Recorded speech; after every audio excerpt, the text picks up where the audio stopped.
इटावा जनपद में महिलाओं और बालिकाओं के सशक्तिकरण हेतु मिशन शक्ति फेज 5 के अंतर्गत एक महत्वपूर्ण कदम उठाया गया, जिसमें चौधरी सुघर सिंह इंटर कॉलेज जसवंत नगर की 11वीं कक्षा की छात्रा शीतल को एक दिन के लिए वरिष्ठ पुलिस अधीक्षक एसएसपी का पद सांकेतिक रूप से सौंपा गया।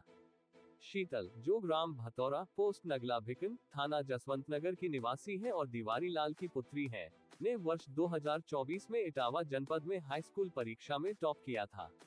शीतल का सपना है कि वह आईएएस बनकर देश की सेवा करे और इस विशेष कार्यक्रम के माध्यम से उसे प्रशासनिक दायित्वों की एक झलक देखने का अवसर प्राप्त हुआ। इटावा के वरिष्ठ पुलिस अधीक्षक संजय कुमार वर्मा ने शीतल का बुके देकर स्वागत किया। शीतल को सांकेतिक तौर पर एसएसपी के पद पर बैठाकर उसे जनता से जुड़ी समस्याओं को सुनने और प्रशासनिक कार्यों का अनुभव दिया गया।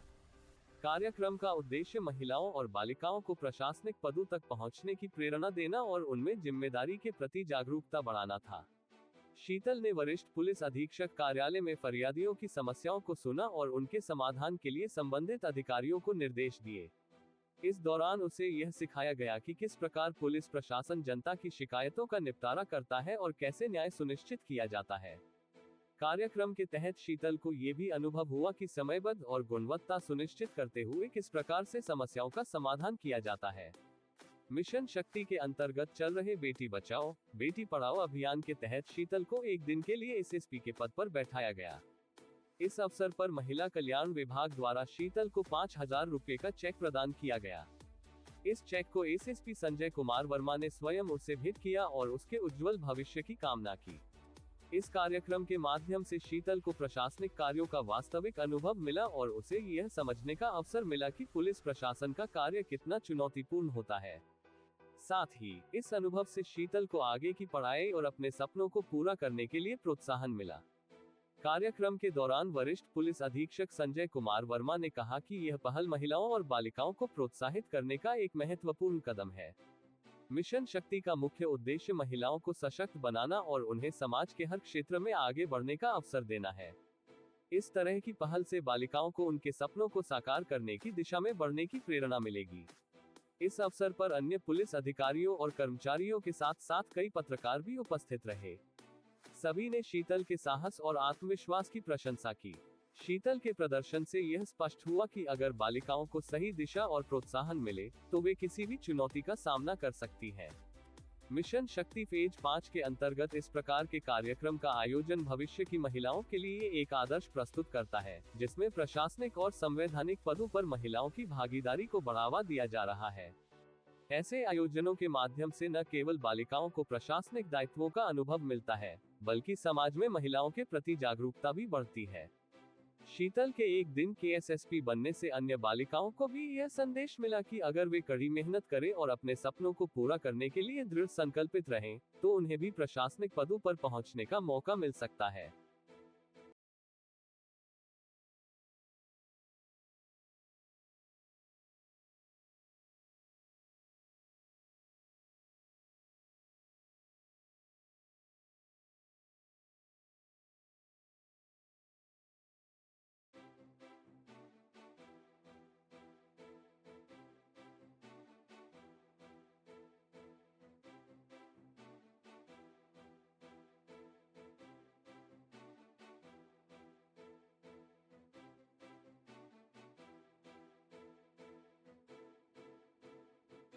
का एक दिन का एसएसपी बनाया गया है, कैसा लग रहा है? अच्छा लग रहा है।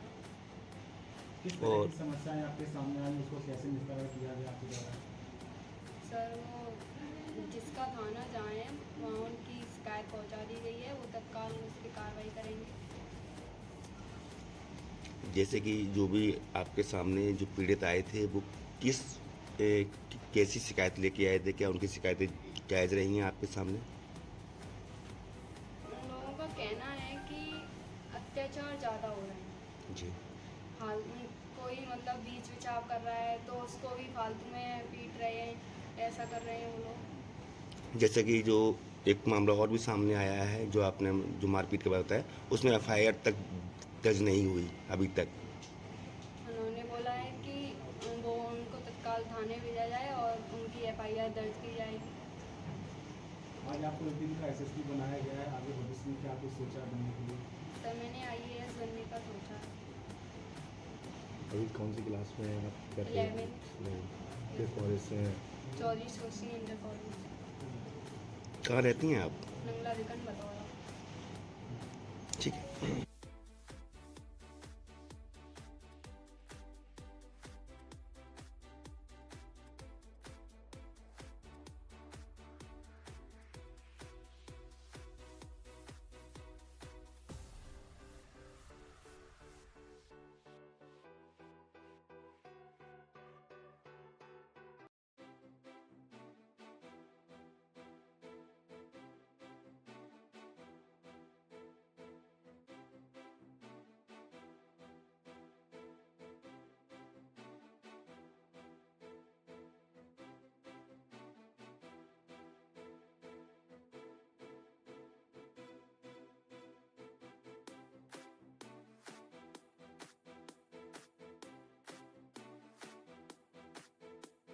है ये हमारे इटावा जनपद की शान है ये लड़की। और निश्चित तौर से 11th क्लास की छात्रा है आज की डेट में, और हाई स्कूल में उन्होंने इटावा जनपद को टॉप किया है। तो निश्चित तौर से ये हमारे इटावा जनपद की गौरव है और मैं इनको इसलिए बधाई भी देता हूँ। साथ ही साथ मैं बता दूँ कि मिशन शक्ति फेज़ 5 के परिदृश्य में महिला सशक्तिकरण को लेकर, महिला के सम्मान स्वावलंबन, जैसे माननीय मुख्यमंत्री जी की ये निर्देश है और चेष्टा भी है कि लड़कियों के सम्मान, सुरक्षा, उनके स्वावलंबन पर विशेष ध्यान रखा जाए। तो हम लोग उसी परिदृश्य में अभी डीएम साहब ने भी एक दिन के लिए जिलाधिकारी एक लड़की को बनाया गया था और बड़े अच्छे ढंग से उसने सुनवाई की। देखिए आप, इस लड़की ने भी काफ़ी अच्छे ढंग से सुनवाई किया और चीज़ों को सेंसिटिवली समझी। बड़गुड़ा थाने का मामला आया, फ्रेंड्स कॉलोनी का मामला आया, तो इस तरह के मामले को उन्होंने समझा। एक फिरोजाबाद जनपद का मामला आया, उसको सेंसिटिवली समझा उन्होंने, उसकी चीज़ को गंभीरतापूर्वक संबंधित से बात भी किया, तो मैं थानाध्यक्ष से बात किया, एसओ महिला से बात किया, और पति पत्नी का झगड़ा अभी सामने आया था, आपने देखा होगा, उसमें भी उन्होंने निर्देशित किया आपके सामने ही, और थोड़ा सा बताने पर ही बातें समझ गई। मतलब ये भी बहुत बड़ी बात है, क्योंकि पहली बार एक बार में कोई बने और तुरंत बात को समझ जाए, तो निश्चित तौर से कितने बड़े टैलेंट का द्योतक है ये। तो इस प्रदर्शन में मैं इस बालिका को बधाई भी देता हूं, और साथ ही साथ इनके एम्बिशन जिन्होंने बताया कि मैं IAS बनना चाहती हूं, तो निश्चित तौर से ये भी इसके लिए मेरी तरफ से शुभकामनाएं हैं। और निश्चित तौर से ऐसे लोगों को सामने आना चाहिए और आप लोगों की तरफ से भी इनको मोटिवेशन हो चाहिए। मैं उत्साहवर्धन के लिए इनको बधाई देता हूँ, साथ ही साथ इनको बहुत बहुत शुभकामनाएं देता हूँ कि भविष्य भी भारत का, पूरे देश का और अपने क्षेत्र का नाम रोशन करें।